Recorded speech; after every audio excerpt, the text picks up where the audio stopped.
parlok nongpo pijinjar haying hadukan ne hajkatre jongpi pon sya karo water supply ngin penpoi ke kebakhoj kebabang bat kebasnyam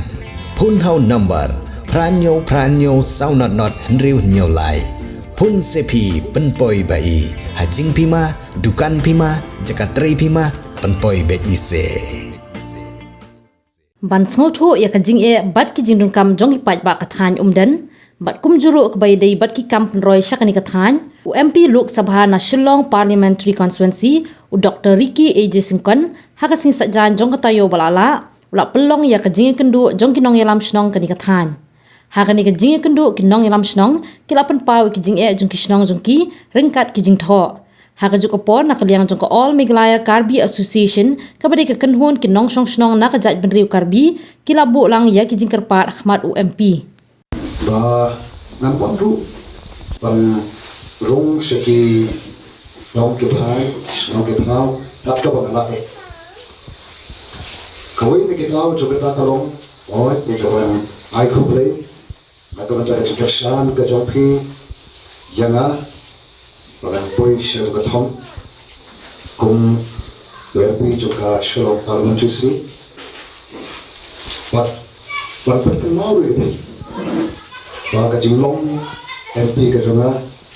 na da party ka begini sen ka vice nem mata agora lo we ki long seng yo ka party na sa kong pale begini sen ka party ru te ako aban kin mau ni Lapan ya tu angru syakiwe. Ba kecing long MP ke jonga kamdei ya beta apa long terlepas ka kinong kersan jonga kini puni. Mereka di UMP swak election ya se ya insan election ya pan ya kerpat ya kersan maboro. Don ki kersan don ki kersan. Kata dia kapor election. Dalam election Amde show jong parong jong pipi le jong kono do shnong ka papen jong ariu epi jong para pada pot da pin kema ba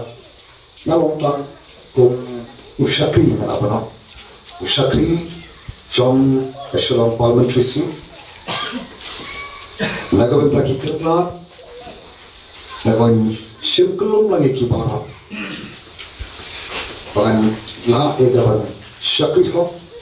mengalapan pendek hok ke lagat kamu kumpul syakri kenapa ki kerlat jonga kementor kenapa ki kerlat ke jonga